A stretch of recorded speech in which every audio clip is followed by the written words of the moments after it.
എല്ലാവർക്കും നമസ്കാരം. ഞാൻ നിമിഷ രാമചന്ദ്രൻ. നമുക്ക് വേറൊരു പ്രീ വെഡിങ് ഷൂട്ടിന് പോയാലോ? എവിടെയാണെന്നല്ലേ? നമ്മുടെ കൊല്ലം ജില്ലയിലെ വെട്ടിക്കവല മഹാശിവക്ഷേത്രങ്ങളിലേക്കാണ് നമ്മൾ സേവ് ദ ഡേറ്റ് എടുക്കാൻ ഇന്ന് പോകുന്നത് കേട്ടോ. നിങ്ങൾ പോയിട്ടുണ്ടോ നമ്മുടെ വെട്ടിക്കവലയുള്ള ശിവക്ഷേത്രത്തില്? അതിമനോഹരമായിരുന്നു കേട്ടോ അവിടുത്തെ കാഴ്ചകൾ. നല്ല വിശാലമായൊരു കുളം, അമ്പലത്തിന് ചുറ്റും നല്ല ചുമന്ന തെറ്റിപ്പൂക്കൾ, അത്യാവശ്യം കുറച്ച് ഭക്തരും ഒക്കെയുള്ള ഒരു വലിയ അമ്പലം തന്നെയാണ് കേട്ടോ. ജൂണില് കുട്ടികളെ ബുദ്ധിമുട്ടിക്കാൻ വേണ്ടി മാത്രം പെയ്തുകൊണ്ടിരുന്ന മഴ ഇപ്പോൾ മെയ് മാസത്തിലേക്ക് വന്നിരിക്കുകയാണ്.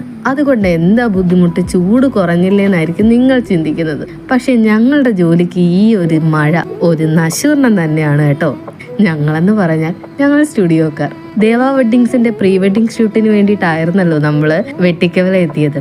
മഴയായതുകൊണ്ട് മറ്റൊരു ബുദ്ധിമുട്ടില്ലായിരുന്നു. എന്താണെന്നല്ലേ, സൂര്യൻ പുള്ളിക്കാരൻ താമസിച്ചേ വരത്തുള്ളൂ. അതുകൊണ്ട് കുറച്ച് നേരം കൂടെ നിന്ന് നമുക്ക് നല്ല നല്ല ഫോട്ടോസും വീഡിയോസും എടുക്കാം. ഇപ്രാവശ്യം ഷാരൂണ്ണ മാത്രമല്ല കേട്ടോ, ഉണ്ണിയുമുണ്ട്.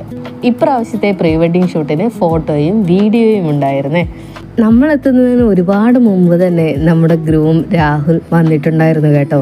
നമ്മളോട് 7 മണി പറഞ്ഞിട്ട് 6 മണിക്ക് തന്നെ പുള്ളി ഹാജരായിരുന്നു. ബ്രൈഡും നമ്മൾ വരുന്നതിന് കുറച്ച് മുമ്പ് തന്നെ എത്തിയിരുന്നു. അതുകൊണ്ട് തന്നെ ഷൂട്ട് പെട്ടെന്ന് തന്നെ ആരംഭിച്ചു. കുളത്തിന് താഴെയും മുകളിലും അമ്പലത്തിനോട് ചേർത്തും ഒക്കെ ആയിട്ട് കുറേ ഫോട്ടോസും നല്ല നല്ല കുറേ വീഡിയോ ഷൂട്ടുകളും എല്ലാം അണ്ണനും ഉണ്ണിയും കൂടെ എടുത്തു. ഞാൻ പറയാൻ വിട്ടുപോയി കേട്ടോ, നമ്മുടെ ബ്രൈഡ് മീനുവിൻ്റെയും ഗ്രൂം രാഹുലിൻ്റെയും വെഡ്ഡിങ് വർക്ക് നമ്മുടെ ദേവ വെഡ്ഡിങ്സിന് തന്നെയാണ് കേട്ടോ. നല്ല രീതിയിൽ നമ്മളോട് കോപ്പറേറ്റ് ചെയ്യുന്ന 2 പേര് തന്നെയായിരുന്നു മീനുവും രാഹുലും.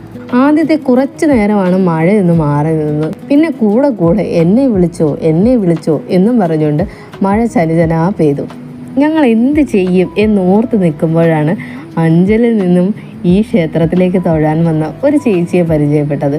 ചേച്ചി അമ്പലത്തിൻ്റെ അകത്തേക്ക് കയറിയപ്പോൾ ഞാൻ വെറുതെ ചോദിച്ചു, ചേച്ചി കുടയൊന്ന് തരാമോ? ചേച്ചി അകത്ത് കയറി തൊഴുതിറങ്ങുമ്പോഴത്തേക്ക് ഞാൻ തിരിച്ചു തരാം. ഒട്ടും മടിയില്ലാതെ, ഒരു പരിചയമില്ലാത്ത എനിക്ക് കുട തന്നു കേട്ടോ. ആ കുട പിടിച്ചായിരുന്നു പിന്നീടുള്ള ഷൂട്ട്. കുറച്ച് സമയം അകത്തെല്ലാം തൊഴുതിട്ട് ഇറങ്ങി വന്ന ചേച്ചി ഞങ്ങളോട് പറഞ്ഞു, അതെ സാരമില്ലാട്ടോ, ചേച്ചി മുകളിലെ അമ്പലത്തിലും കൂടെ തൊഴുതിട്ട് വരുന്നവരെ കുട നിങ്ങളെ ഇരിക്കട്ടെ, ഞാൻ തിരിച്ചു വരുമ്പോൾ കുട തന്നാൽ മതിയെന്ന്. ഇങ്ങനെയൊക്കെ ആൾക്കാർ നമ്മളെ വിശ്വസിക്കുമോ? എന്തായാലും ചേച്ചി മുകളിൽ പോയി തൊഴുത് വരുന്നത് വരെ കുട ഞങ്ങളുടെ അടുത്ത് സേഫായിരുന്നു.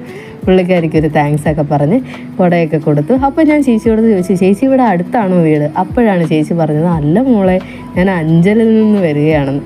അങ്ങനെ ഞാൻ ചേച്ചിക്ക് ഒരുപാട് താങ്ക്സ് ഒക്കെ പറഞ്ഞ് കുട തിരികെ കൊടുത്തു. പിന്നീട്